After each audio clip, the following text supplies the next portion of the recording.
series in the Windy City against Donovan Mitchell and the Cavaliers. Kendrick Perkins, Tim Bontemps, here is how they got it done. It was really a giddy up here, Shanae. Yeah, it was. I mean, he had his way, especially we know he's one of the most prolific passers in the NBA, but when he's knocking down shots, yikes, that's the scouting report. And he definitely was on his high horse last night because he was cooking them in all phases. Giddy, he had 13 triple-doubles since joining the Bulls last season. That is the third most in Bulls history, behind Jordan and Pippen. That's pretty esteemed company to be in. And previously on NBA Today, Perk had some words for the Cavaliers. In this short season, the biggest disappointment in the NBA. Okay, so yesterday, Perk, you said they'd been the biggest disappointment in the NBA. We wondered about the Clippers, but the Cavaliers, they needed this win. They did. Look, men lie, numbers, women lie, but these numbers in the film don't. Look at this. Are you talking about a team with championship aspirations? Look at this. Look at this transition defense. After a made basket. This is a made basket. No floor balance, no effort, just not engaged at all. This was embarrassing. I mean, that's the word for it, Perk. This is embarrassing. This is an embarrassing loss. The Bulls came into this game losing 8 of their last 9. They lost to the Pelicans twice. They lost to the Nets. They lost to some of the worst teams in the league, and they made the Cavs look like a team that was one of the worst teams in the league in this game last night. At this point last year, Tim, the Cavaliers, they were running away with the Eastern Conference. They raced off to a conference-leading 24-4 start. They're 9 games off that pace this year. They're 15-13. That puts them 9th in the conference. So, Shanae, what the heck is going on with Cleveland? I thought you were going to say, what the hell? What's going on? You know how they have Spotify Wrapped? Well, I'm going to do the Cleveland Cavaliers Wrap. Okay. A year in review for the Cleveland Cavaliers. Now, on October 30th last year, the Cavs took sole possession of the top spot in the East last season. But this year, it's been a little bit of a nightmare before Christmas. They are 9th in the East, dealing with injuries, struggling where they should be succeeding. And I say that for a reason, because they're one of the best, at least last year, best three-point shooting teams. They were top 3 second last season, shooting 38% in field goal percentage. This year, they're bottom 3 in threes. This is not good. This is unacceptable. They actually shoot 37% on open threes, which is yikes. Major yikes territory. So Donovan Mitchell, he averages 30 a game. He's going to draw 2. This right here is a zone matchup. You get to the middle, that's great, because then you have your shooters become zone busters. But unfortunately, Darius Garland is not shooting a great percentage, 29% from 3. You got to knock those down so they can move outside of the zone. Again, Don is going to attract the crowd. Here, 2 people, the entire squad's eyes are on him. Kicks it out to the corner. DeAndre Hunter, 3-point shooting, 30%. Those numbers have to go up to get back to their identity. That is where the Cleveland Cavaliers have struggled, especially on open threes. So hopefully they can fix that. So it's no longer a nightmare. It's more of like a better dream going into the new year. Right. And Bontemps, you mentioned that the stretch here for the Cavaliers, because it's not isolated to this one loss. It's concerning the quality of opponents that they've faced recently and those outcomes. Yeah, I mean, look, the Cavs have been not exactly playing a murderer's row lately. They lost to the Hornets on Monday in overtime, but they didn't score in overtime. And then on Friday, they played the Washington Wizards, the worst team in the league. They needed 24 points in the second half of that game from Donovan Mitchell to even beat the Wizards, right? As Perk said, you know, you could talk about the Clippers maybe in the same conversation with the Cavs, but this was a team that was the favorite to win the Eastern Conference coming into the season. They're in the play-in, and yes, they've had injuries. Yes, Evan Mobley's out right now, but this does not look like a team that has any real chance of being any kind of threat in the East, and the East is as wide open a conference as we've ever seen. That's not acceptable for a team that's in the second apron right now. Imagine the league being a Western movie, right? Being a Western movie. And the Cavaliers have one role. Their role is to lay down and play dead. They can't even do that. They can't play dead in a Western movie. That's how horrible they have been this season. And when I say horrible, because I don't want to hear about how emotional they have been. I don't want to hear about how stressful it was this offseason. This is not a championship caliber team that looked like they were stressed out. And why do you see Donovan Mitchell and Darius Garland there? Because I'm a strong believer, okay, that with this small backcourt, they can't win. They can't win a championship with this small backcourt. Here's why: they're 13th overall defensively. When those 2 guys are on the floor, they drop to the bottom 5, so they can't get it done. And so again, when you look at the Cavs, you're looking at them, and I'm like, where's the leadership? But as Bontemps pointed out, they don't have a ton of options because they are in the second apron, Perk, as you know. So what are the Cavaliers looking to do and be as they march towards February and the trade deadline shops? Malika, the Cavaliers have been getting a ton of incoming calls on their players and trades, but this is a franchise that's been resistant to making a major move, they want to see as much time at full strength as they can possibly get. And we've seen Sam Merrill, Max Strus miss significant periods of the season. When I talk to rival teams, Donovan Mitchell and Evan Mobley are really the two untouchable players that you think of on this roster. There's a lot of talent here on this team. So depending on how this next month goes for the Cavaliers, that's going to shape their activity level at the deadline. And you think about silver linings, though, Jalen Tyson is a player that we've seen emerge as a starter for this team. His points per game has gone up 10 points since his rookie year. He's now in his second year. So his emergence could also play a factor in how they look at their wing and their guard depth at the deadline. Yeah, this is a team that is not measured during the regular season. It's measured in the postseason, but the regular season is how you get there, right? And right now, that is not a test that they are acing. Hey, still to come on NBA Today, let's get to Clay and the Mavs. Return to the Bay again this Christmas. Is reuniting with the Minnesota Timberwolves and the Lynx in a new all-encompassing role. It involves business, community efforts, and of course, because it's KG, you got to get some content development in there as well. So, Shabs, what more can you tell us on this reunion between KG, one of the greatest players in that organization, and the Timberwolves? Malika, the Kevin Garnett Minnesota Timberwolves relationship has essentially been fractured ever since he retired in 2016 because of his fallout with Glenn Taylor, the old owner. But Alex Rodriguez and Mark Lowry, the new governors there, they made it a priority. They were very aggressive in making sure Kevin Garnett was brought back to this organization. They've had dinners, they've had meetings ever since they bought into the Timberwolves in 2021. Now the sides are actively working on a date, most importantly, to retire that number 21 jersey in Minneapolis. It's trending more toward next season for that jersey retirement. But you think about the changes in the investment Mark Lowry and Alex Rodriguez have put into this organization. Big money on Tim Connelly, the president of operations there in basketball. They have plans for a new arena, state-of-the-art arena in Minneapolis downtown over the next decade, and now bringing back a franchise legend in Kevin Garnett. One of the greatest power forwards to ever do it. In that Minnesota jersey, we were enemies. When he was with the Celtics, we became family. And it was certain, I got so many stories on KG, but the one particular story, after we won the championship in 2008, 2009, I remember I was having the best start of the season of my career, and I was knocking at the door of being an all-star. But we was going through a rough patch at a point, and we had a coming to Jesus meeting when we landed in Boston. And that's when guys were addressing guys playing with agendas. Well, damn it, I had an agenda. I was trying to get to the All-Star game. And KG called me out on the plane. I was pissed off about it. So I left the meeting, walked off the plane, and he was walking behind me like, you gonna just walk off from me? You gonna turn your back on me? We're supposed to be brothers. So I ignored him, right? And next day, I'm at the practice facility. I'm under the basket, and I'm just getting some work in or whatever. He walks on the floor. He like, hey, bro, you my little brother. That's my bad. I should want you to be able to get to the All-Star game. I should want the best for you. You should want that. That's on me. But it just goes to show you who KG is, right? We see the rah-rah KG, but he actually is a great human being, one of the greatest teammates I ever had, my brother for life, and Butu brother, we forever tied together. And you know what's cool? I love it when you can learn, when you have positions like this where the players that are active can really use that resource in real time.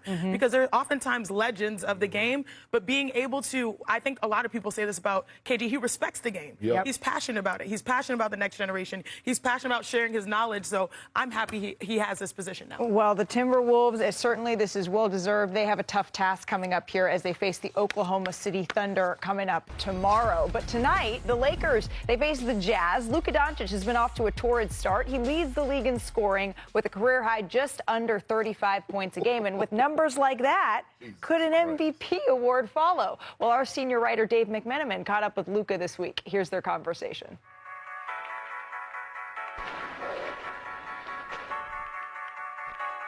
How are you? Good to see you. Thanks for coming here. You got a seat here right here. Quiet on the set. This is your highest scoring average thus far, and you've obviously scored a bunch already. Is this the best basketball of your career thus far? I don't think so. I think I have to play better. I feel like I can play better, like a lot of nights. So I don't know if it's the best basketball I've played just because of points, but you know, I feel like I can do way more stuff. What are the things that you're asking of yourself? I think for the start of the season, I was playing great defense, kind of trying to get back to that, limit my turnovers, be more efficient, get more rebounds, get more assists. All that I feel like I can do a lot better. Obviously, you and Austin are such big parts of this team. LeBron is too. No one really knows how the end of his career is going to go. He might not even know right now. What's it been like being a teammate with him this year? Just insane that he's still playing the highest level, 23rd season. It's been great, Obviously, all his habits are what allow him to be here. But just playing with him, looking what he does at this stage is amazing. In Toronto tonight, the Lakers come to town, but they'll do it without Luka Doncic, who's out for the birth of his second child in Slovenia. Not that long ago, you were in Slovenia. You and your fiance welcomed in your second daughter, Olivia. What was it like going through that whirlwind in the middle of an NBA season? Well, it was a lot, not gonna lie, but I was just happy to be there when my daughter was born. You don't want to miss that moment. Just being a dad, it's awesome, especially two girls. I said this some time ago when my first one was born. They don't care whatever you play good, you're bad. They're always the same. They're happy when you're home, and that's what's the best. Just want to be a good dad, want to spend time with them, and that's it. That's life. You haven't won MVP yet, but you've done just about everything else a player could do through this start of their career. How do you feel like you fit into the conversation for that award this year? I feel I can be, but obviously my first focus is obviously championship. I don't try to think that much of individual awards, but obviously anybody who plays basketball wants the MVP. Obviously I want it, but it's going to come with our team winning. So first of all, trying to focus on that, on every game, trying to win every game. Great stuff there from Dave and Luka. We're going to stick with the Lakers because we love some holiday pettiness here. And in case you missed it, the Lakers' last game against the Suns, a lot of back and forth, right, between LeBron and Dylan Brooks. Yes. They both got texts. Brooks was ejected for chest-bumping LeBron after that clutch three. And the Lakers eventually won. And when LeBron was fouled shooting a three with 3 seconds left, that's how they won the game. And yesterday, Brooks still talking about the matchup. I don't know. I guess he's a social media junkie. He be all over the social, so he be seeing, I guess, what I'm saying. And when I go out there and he thinks, like I told you, he thinks that people should think a way about him, not say nothing about him, or, play a certain way. And I'm not going to play that way. So he gets in his moods or in his modes or whatever it is, and I'm all for that. I wish we let him shoot that shot, and that would have been an air ball. Okay. Yo, I love it. Best individual rivalry in the NBA. And guess what? They're both represented by Clutch Sports. Well, Chris Lindsay We're saying that's the best rivalry in the NBA. Agrees with you. Name me one. Dylan and LeBron, they say they're always Steph and going to be LeBron. funny. Fans can keep the conversation going with the QR code, and you can jump in there on that conversation and maybe say whether or not you think it's the best rivalry. There's a couple other ones I can That's what think I'm of here. saying. Hey, coming up here on NBA Today, ahead of their Christmas Day matchup, we have the inside story, speaking of Steph, on how Steph and Clay. I'm sure can't wait. Playing on Christmas, that'll be really cool. It'll be all of our first Christmas game as well. Holidays is something you don't want to take for granted. Anytime you can kind of put a smile on somebody's face, always a blessing. Growing up, you kind of dream for that. NBA Christmases, there's not really much better. It's always fun to go back to a place you had great success in. Klay Thompson in the zone. Especially competing against your old friends. I'm excited. I'm excited, too. We're 7 days away from Klay Thompson making another return to the Bay on Christmas Day. Our reporters Anthony Slater and Tim McMahon, they have a piece up right now on ESPN.com, and it reflects back on their breakup with Golden State, and they join the show now. Gentlemen, thank you so much for taking the time. I really appreciate it. Slater, I want to start with you because you have been reporting on this story for over a year now. What do you think is the most important takeaway on the dissolving of that relationship? Yeah, I'd even go back several years because I think the breakup started, probably the summer of 2023 when that extension doesn't get done. But I think that, a big takeaway would be that some of the frost of the breakup has thawed a little bit. And we all know, a lot of the ires about the business side from Klay's side towards management and ownership and not getting, his contract done. But Steph Curry and Draymond Green, we, as we reported, went to dinner last year. They played one game in Dallas. It was in February. They went over to his house. Steph said he got him and Draymond an Uber over there. And and it was almost cathartic to have a night of, dinner, and Steph was on his putting green, and they were playing chess, and by the end of the night, it just felt like, it was the next stage of accepting it, and that's been part of the thawing that we're talking about. Yeah, you start the piece off with such a beautiful moment when Cannon Curry goes, Klay Thompson, in the hallway, and when Steph watches Klay now, he has to remind his young son, no, we're not teammates anymore, and I thought that was really poignant, because the reality, Tim, is now Klay is on the Dallas Mavericks, and there's so much chatter about what direction this franchise is going to go, and what's his future with Dallas. What's his mindset there? Howdy, partners. Look, Klay Thompson came to Dallas to play for a contender, to start and get spoon-fed open threes by Luka Doncic. Obviously, none of those things are happening right now. None of those things are the reality of the situation. But Klay, honestly, is in a good state of mind right now. There were questions when they made the move to bring him off the bench earlier this season. How was Klay going to handle it? And honestly, it's been smooth. There's been no pouting. There's been no complaining. He's been a complete pro.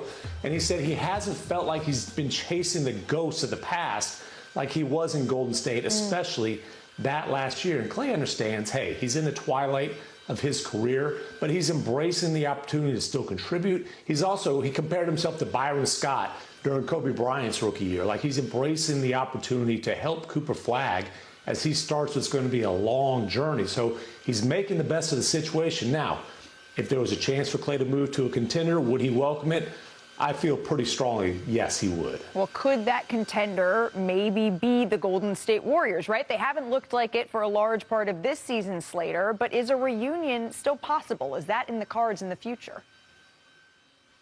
I think eventually, but I would not expect it currently this season. I don't think anybody anticipates the Warriors, and from my conversation, shopping in the nostalgia aisle right now under his current contract at this current moment when there's urgency. But, Steph Curry compared, this situation a little bit to how Scottie Pippen's, end in Chicago was unceremonious, and his hope that maybe that can get healed. And I think about another player, Dwayne Wade. Remember how he had a bad breakup with the Heat, went to some other teams, and then did have kind of a final run in Miami. And I think that is possible, but I think we're talking maybe a year or two down the line. And the one thing I did learn in this piece is, Steph Curry would probably have to be the one pushing it, because that's the voice that Klay will always listen to. Well, there are a bunch of Golden State fans watching right now that all they heard was yes, eventually here, Anthony. So I appreciate you giving that piece of hope to that franchise, because as Draymond said, he always envisioned it being the three of them riding off into the sunset. Gentlemen, this piece was fantastic. It gave me all the feels. Thank you so much for penning it and for joining us. Now, Steph, Klay, and Draymond, they won 4 titles together, of course. That's tied with Tim Duncan, Manu Ginobili, Tony Parker for the most titles by an all-NBA trio over the last 50 seasons. And there was a lot in the story. I really encourage everyone to read it, because, again, it's going to make you smile. But if you're Klay, would you want to go back to Golden State?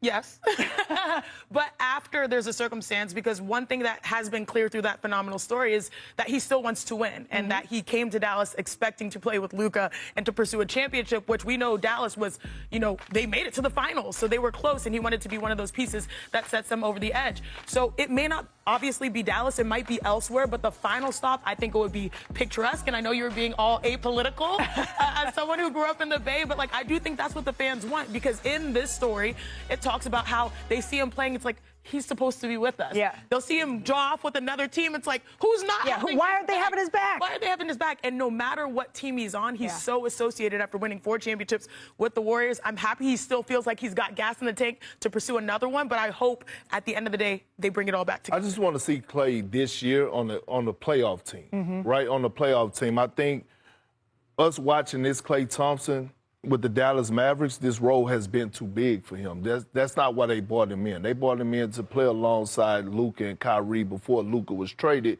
All of a sudden, Kyrie goes out, and then you have a young Cooper Flagg. He has a bigger role. I like to see him go somewhere where he has a lesser role, where all his job is to be a spacer, right, and be able to help guys get over the hump. So that's what I would like to see short term for Klay Thompson. What's the likelihood that Perk is going to see what he would like to see, and the Mavericks are going to move on from Klay Thompson here? Malika, Anthony Davis, Klay Thompson, Daniel Gafford, those are the players that the Mavericks will be exploring and taking trade calls on. And for Klay Thompson's perspective, he's been playing a lot better the last 15 games, shooting close to 40% from 3, and that helps that trade value, because From my understanding, as I reported last week, Klay Thompson wants to play for a title contender moving forward. The Mavericks were supposed to be that. Like Tim McMahon said, he was supposed to play with Luka Doncic, but also Kyrie Irving and get passes from these guys. That hasn't happened. This is a play-in tournament team. They're going to be wide open on the trade market. And not to be ignored, as a part of the piece, he's found a little piece, right? Because I think part of the tension was in Golden State maybe having to go to the bench, but it seems like in the shift coming off the bench, he feels a little bit more comfortable. And it's a tough pill to swallow as a professional when you're an all-star, when you're a future Hall of Famer. So I do think that has helped take pressure off other teams looking to explore. But this also really isn't the team that he came to play with without Luka Doncic and without Kyrie Irving. But Kyrie, he's still, making his presence felt here. Did you guys see this video from Mavs practice? I did. Watch it. So the robot comes to practice, and Kyrie just gives him a little bump there. But it wasn't little, sis. Blocker charge. I think that was a flop. You think that was Well, the robot's not moving anymore. He needs a little help up there. I know. How much do you think that robot costs? Was the robot talking? I would say anything. I didn't hear it. The robot was dancing. 15,000. I heard it online. They said 100,000. No way. Yeah, 100,000 for They got it. by Kyrie Irving. He got it. The Mavs, they will play in our NBA on Christmas Day annual tradition. The Cavs and Knicks, of course, start off the day. That's at noon Eastern, and they have a real-time animated version of that game. That's on ESPN2 and Disney+. And then it's the Spurs and Thunder, the Mavs, Warriors, Rockets, Lakers, Timberwolves, Nuggets is the nightcap. It's now time for Shoot Your Shot. It's brought to you by DraftKings Sportsbook. So here's whose Perk and Shanae are looking at tonight. Perk, I love my pick. The Lakers and the Jazz. So you're looking at Luka. And Shanae loves her Perk. No Austin Reeves tonight, maybe. I mean, Luka in Utah. To be back by Christmas for Austin Reeves. But what I'm saying, the points are going to be up there. I'm going with the over 36 How and a half about tonight. this? I know Shea averages a pretty penny, but that revenge game coming off a loss, someone's going to take. I think the big thing with repeating is trying not to repeat last season, but it's always about, for us, trying to get better every single game. There's SGA. Extra cut for Holmgren. Levitation at the rim. I think the key for us is just to be present. We're not going into it acting like we were defending champions. I think we have the confidence knowing we can do it again. Absolute perfection and brilliance from the reigning MVP. We have to continue to get better through our experiences. If we do that, we'll be in good shape.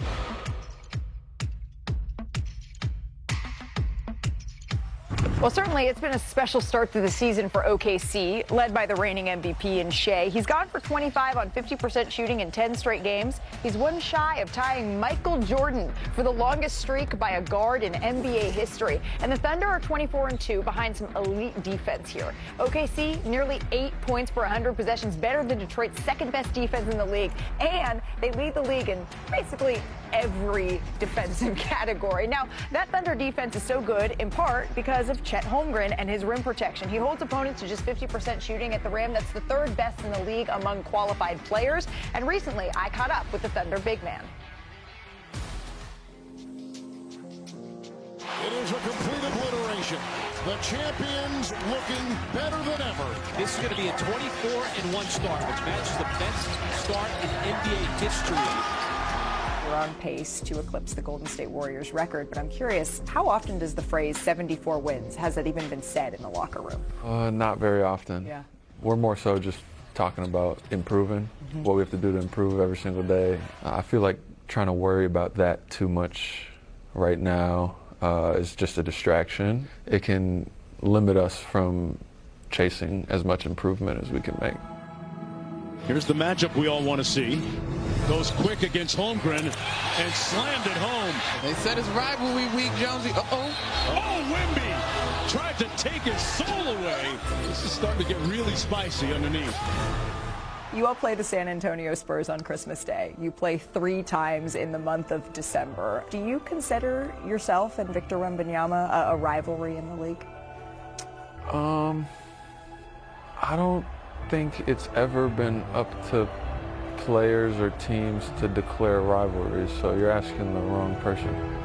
Have you all ever actually spoken? Not a full sentence, I don't think. But like, not in like a,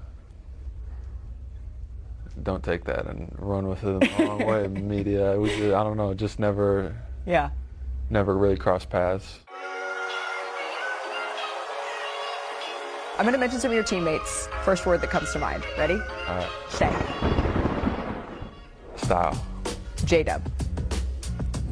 Style. Isaiah Hartenstein. Strong. Not style. Lou Dort.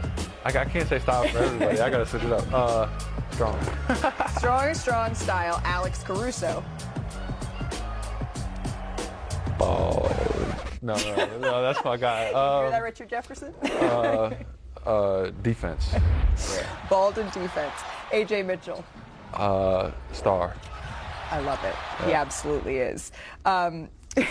You said style for a couple of the guys. Who is the best dresser on the team? And you can include yourself here. That's like the GOAT conversation. It's a disservice to everybody to do comparisons. Everybody has their own style, their own swag. Yep. Everybody wears it different. Everybody has their own confidence in their own right, and I think it's beautiful. I thought it was beautiful when I said Alex Caruso, and he said ball. Hold on, time out. I would like to take an official review. Yeah. You played the game with Chet. I want to play the game with you. Okay. Okay, so one word to describe all of us, starting. Wait, collectively or No, one at a time. We're going to start with Perk. One word for Perk. Big? No, his name is Big Perk. That works. His name is that works. Big Perk. Okay, my turn. Sister. Hey. Shams. Newsbreaker. I don't want to know what mine's going to be. I'll take Tim. Good times. There you go. I'll take that. Point guard. Point. Perk exceptional. QB1. Perk exceptional. I was thinking Big Perk. I'm Big so Perk. sorry. I'm so sorry. I want to say it's not about my jerseys that are hanging up there for me. It's about embodying the spirit that exists in those jerseys up there so that the next 20 years are better than the past 20 years. It's about family. It's about my wife, Vanessa, our daughters, Natalia, Gianna, and Bianca. Hopefully what you get from tonight is the understanding that those times when you get up early and you work hard, those times when you stay up late and you work hard, those times when you don't feel like working, you're too tired, you don't want to push yourself, but you do it anyway. That is actually the dream. It's not the destination, it's the journey. Mamba out. It's hard to believe that was already 8 years ago, but we have breaking news here on NBA Today, this time out of Atlanta. Shams, what more can you tell us? Malika, Hawks All-Star guard Trae Young will make his return to the lineup tonight against the Charlotte Hornets. He's been out since October 29th with a sprained MCL. This is a Hawks team that went 13-9 without Young in the lineup, but they're excited to get him back. You've seen Jalen Johnson emerge as a star in his absence. Zachary Sachet, Dyson Daniels, Okongwu there. They've got a deep team. Now they're bringing back Trae Young into the lineup tonight. Yeah, Sham said Jalen Johnson's been awesome. I think we might be talking about him in a minute. But this team has really struggled in the half court without Trae Young. He's still an elite passer and shot creator. Dyson Daniels, Jalen Johnson, those guys are still working into being able to be elite offensive creators for other guys. So we'll see how the Hawks can do with Trae out there. They've lost 4 of their last 6. They've scuffled a little bit, fallen back into the play-in mix in the Eastern Conference. But getting Trae out there, it'll be interesting to see with 6 weeks to go before the trade deadline what this team can look like with their all-star guard in the mix. The Hawks get their all-star back. Again, he's been out since October. And speaking of all-star, 2026 NBA all-star voting, it's already open. Fans, they have until January the 14th to vote on the East and West starters. Now, remember, there's a new format this year. 3 teams facing off. It's a little bit of a round-robin tournament. 2 squads representing the U.S., and then there's 1 representing the world. They're going to play 4 12-minute games. The top 2 teams, they meet in the title game. Is that confusing? Maybe a little bit. As for the level of competition in recent all-star games, check out what 15-time all-star Kevin Durant said on the Unguarded podcast. I think it's time for Big Perk's Big List. Damn it, it's not your list. It's Big Perk's list. There's actually rules to this, okay? You will speak when spoken to. Give me some energy. Bam. That's it. Bam! Bam! Bam! Put it up there. It's not your list. It's mine. It's not KD, damn it, it's KP. Big Perk. It's my time. You know what? And it's a celebration, y'all, because this is the anniversary. My 4th year anniversary of being an all-star voter. I just confirmed that yesterday, okay? Congratulations, So I guess. yeah, give me a round of applause. Hey, so look, it's time for a Big Perks, Big List of first-time all-stars this season. All right, Tim, this is your first time on this set. All right, let's do it. Don't make it your last. You will bring the energy that is needed. Otherwise, you will not be invited back. So I'm putting a lot of pressure on me, Perk. Come on right here. You know Threat. All right. You know how it Ready goes. to bam? Bam. There we go. Impressive. Jamal Murray. Denver is number 2 in the Western Conference. The man is averaging over 24 points a game, shooting 50% from the field and 47% from the three. Averaging a career high. I believe he will be a first-time All-Star this year. I do. Shams, you called it earlier in the season. Hey, right. respect. Malika. Don't leave it. Renee, come up here, girl. I need some minutes. Bam! Put it up there. You won't be invited back. Jalen Duren. The Detroit Pistons are number 1 in the Eastern Conference right now. Second best record in the league. The man is averaging 18 points, 11 rebounds. He's shooting 64% from the field. A straight-up beast down low. Very complimentary of Cade Cunningham doing this thing. Come on up here, Sean. Hey, go for it. Man, bam! Put it up there. You won't be invited back. Chet Holmgren, Malika, you just did an interview with him. The Thunder got the best record in the league. No J-Dub, no problem. Averaging 18 points. He's shooting about 40% from the three right now. 8 rebounds, one of the best defensive players in the game. I had to put him on this list for the first time All-Star. Okay. Now y'all can get it done. Malika, let me bring your energy. Ready? 3, 2, 1. Here we go. Bam! That was it for this man?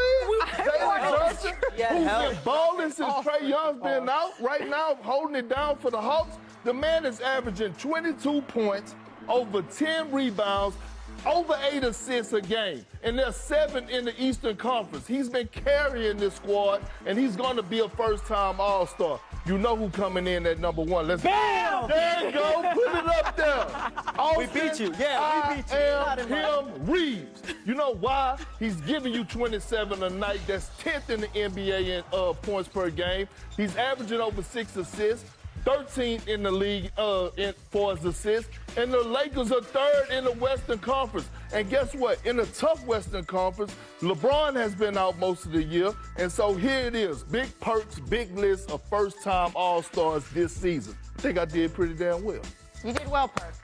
What's wrong? Even worked up a little bit of a sweat. No, I want to. You were naughty. It's the time of year to be nice. He had to do OT on the BAMs because you were talking about. So this is Big Perk's big list of first-time All-Stars that he would like to see this season. But again, voting is open, and so you can make your voice heard in all of this. Shanae, who's the one that you would like to see the most? Jamal Murray. Kind of wild that he's never been an All-Star before, right? 9th season. Hey, that's going to do it for us. Thanks for spending some of your afternoon with us. NFL Live is coming up next. We got one more bam for the road. 3, 2, 1, bam! Breaking news, the WNBPA Executive Committee has been authorized to call a strike when necessary. This was breaking moments ago. Per the union, 98% of players voted yes, and 93% of players participated in the vote. So this is important, I think. Here is the entire statement from the Players Association. Quote, "The players have spoken. Through a decisive vote with historic participation, our membership has authorized the PA's executive committee to call a strike when necessary. The players' decision is an unavoidable response, they say, to the state of negotiations with the WNBA and its teams. Time and again, the players' thoughtful and reasonable approach has been met by the WNBA and its teams with a resistance to change and a recommitment to the same provisions that have unfairly restricted players for nearly 3 decades. The players' vote is neither a call for an immediate strike nor an intention to pursue one. Rather, it is an empathetic and emphatic affirmation of the players' confidence in their leadership and their unwavering solidarity against ongoing efforts to divide, conquer, and undervalue them. Let it be known, the players remain united, resolute, and prepared to fight for their value and the future of the league." Wow. Okay, so there was a lot there as we welcome in our women's basketball reporter, Kendra Andrews. Kendra, let's just boil this down. How likely is it that the WNBA players go on strike here? Well, Malika, it's certainly a possibility. This is something that I've been told has been being considered for a while now, going back to before that latest extension was agreed upon right after Thanksgiving. Look, the players have said time and time again that they feel that these negotiations aren't going the way that they want to. In the latest reported proposal from the league, they did offer a $1 million max salary, which with the revenue sharing system they proposed would go up to 1.2. The players, they still aren't quite satisfied with that. So they're looking at all possibilities of how they can get these conversations, these negotiations, where they want to be. The next deadline for the CBA is January 9th. The other day, we even heard Adam Silver, the NBA commissioner, said that he and Deputy Commissioner Mark Tatum are in a position where they're happy to step in to the negotiating room right now.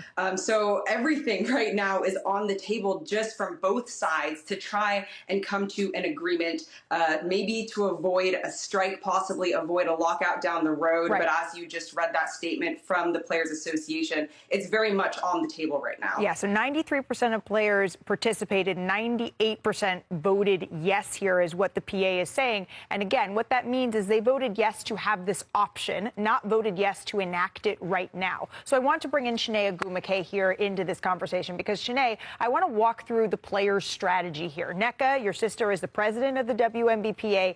Do the players actually want to strike? So this basically means that this is not calling for a strike now or in the future, but it does demonstrate two very important things, that the players are united more than ever before. I've mentioned multiple times here on ESPN, I was a part of the last executive committee, and it was hard to get 98 or 93% of participation. They got that. Almost every player in the WNBA participated in that. On top of it, the fact that 98% said yes, we trust our leadership, that if the circumstance means we have to make a decision, we're standing united. That is huge. That's the first thing.